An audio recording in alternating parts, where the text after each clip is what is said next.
sabihin, Ma? Wala na siya dito sa bahay? Umuwi na siya? Umuwi? Eh, bakit daw po siya umuwi, Ma? Hindi ko alam, anak. Ang alam ko lang, parang balisa siya kanina. Nagmamadali siyang umuwi. Baka may emergency. Ano kaya nangyari sa babaeng yun? Ang tawagan niya.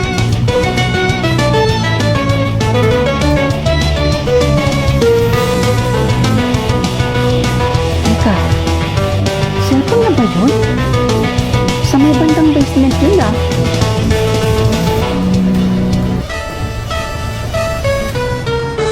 Naniniwala ka ba sa evil eye, ate? Evil eye? Alam mo, kaka-cellphone mo yan. Ano ba yun? Yung may plano ka sa buhay, tapos bigla na lang hindi natutuloy? Dahil yon sa mga taong inggit na nakakapag-produce ng bad energy at nagiging dahilan para may mangyaring masama bago matuloy yung plano mo. Kaya bili ka na sa akin ng pangontra, ate. Mura lang to. Sabi na eh, didiskartehan mo pa ako, ah. Aba, tropa! Amoy December yung aura mo. Saan ka punta? Pupunta kami ng Subic ngayon ng boyfriend ko. Alam mo na, anniversary kasi namin ngayon. Alam mo, ang swerte mo dyan sa boyfriend mo, no? Sana talaga kalinat talaga. Tsaka Subic. Ay, naku, sulitin mo dun. Ako, dito lang ako sa milk shop ko. Tingnan mo naman, ang daming customer mula kahapon. Ngayon, feeling ko dadagsa na naman. Aba, successful ang tropa, ah. O, sige na. Umalis ka na, bumiyahe ka na doon. Mag-ingat ka.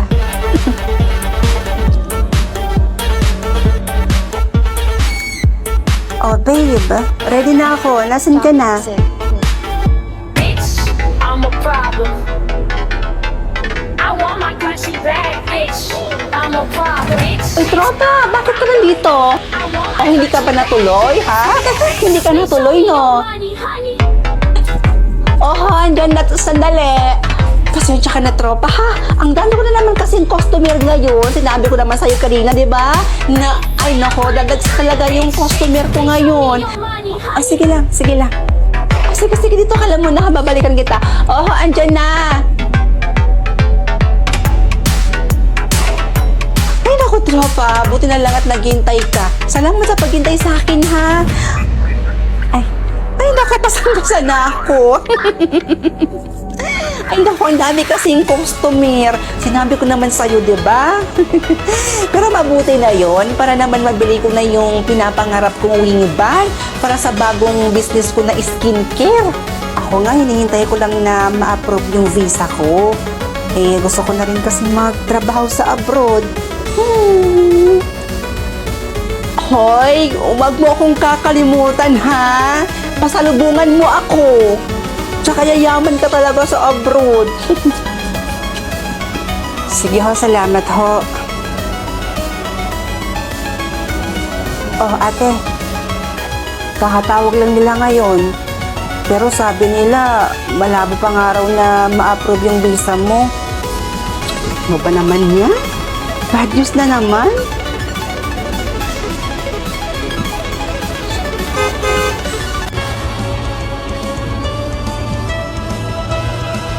Napaka-successful talaga ng tropa mo na yan, ate, no? Tingnan mo, ang dami na nga niyang customer araw-araw. May bago na naman siyang business. Tapos, bumili pa siya ng wing van. Hay, napakaswerte talaga. Yung may plano ka sa buhay, tapos bigla na lang hindi natutuloy? Effective ba yung evil eye pangontra mo?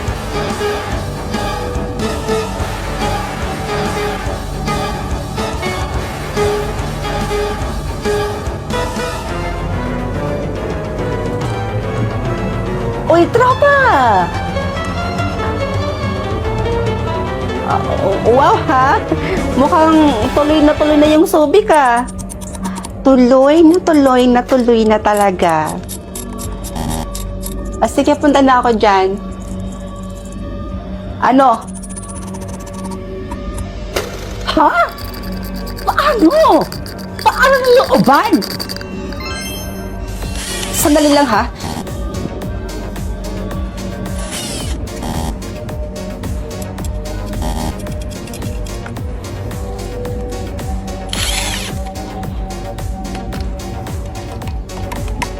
Sis, hello. Nasa Dahi pa kami, papuntang Subic. Pero malapit na kami. Bakit? Approve na yung visa mo, ate. Talaga?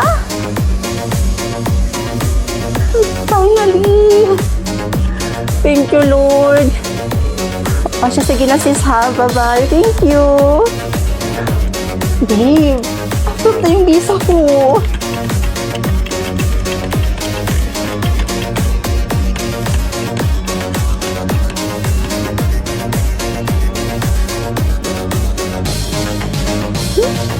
Ano yan nasa leeg mo, Iha? Evil eye ba yan? Oho. Ining, tanggalin mo yan. Tanggalin mo na yan. Bakit ho?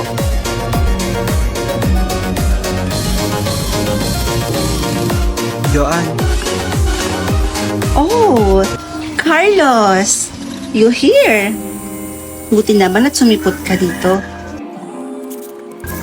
So, alam mo naman siguro kung bakit ka namin pinapunta rito. Naikwento na ba sa'yo lahat ni Nika? seryoso ka ba? Bibigyan mo talaga ako ng 10K kada linggo? Tapos ang gusto mo, maging girlfriend kita? Tama ba? Oo nga. Carlos, sige na. Please. Umayag ka na, oh. Teka lang, Joanna. Ano ba nagustuhan mo sa akin? Ano kasi, nakakagulat naman. Kasi alam mo yon, alam mo, matagal na kasi. Baliw. Hindi ako nagkagusto sa'yo. Eto, lilinawin ko lang ha. Gagamitin lang kita. Tsaka, kailangan kita sa ngayon. At sa mga susunod pang mga araw. Medyo nahiya ako dun Bibigyan kita ng 10,000 kada linggo. At ang gagawin mo, magpapanggap kang liligawan mo ako. At magpapanggap naman ako na pumapayag akong ligawan mo ko. At sasagutin kita mismo sa harapan ng ex-boyfriend ko para pagselosin siya. At yon ang plano natin. Ang pagselosin ang ex-boyfriend ko. Bakit sa lahat ng gusto mong pagpanggapin, ako pa? Bakit hindi ka maghanap ng mas pogi? Alam mo, Carlos, kapag ginawa ko yon, hindi maniniwala sa akin yun. Naku, come on, Carlos.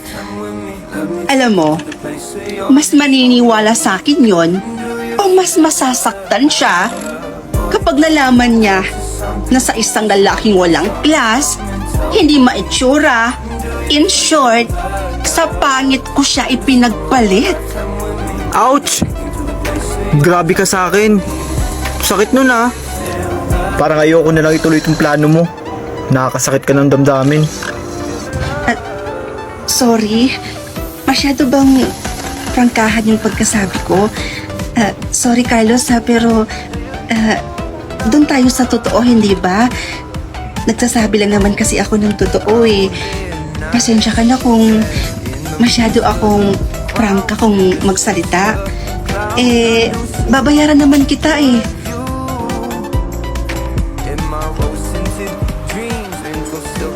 Tse, okay. Okay. Okay?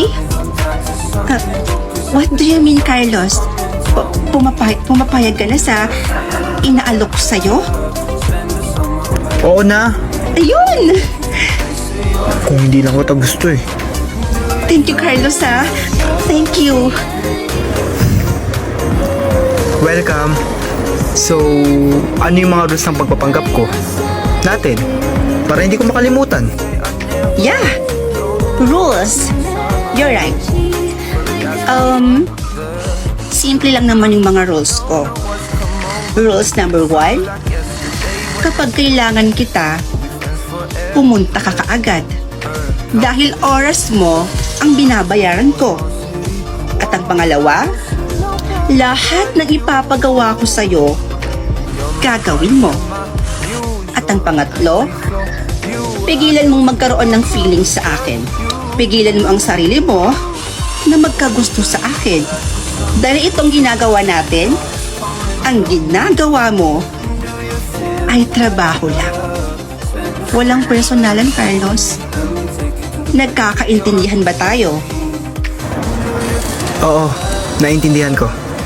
Very good! So bukas na bukas din, magsisimula na ang ating pagpapanggap. Be ready, ha?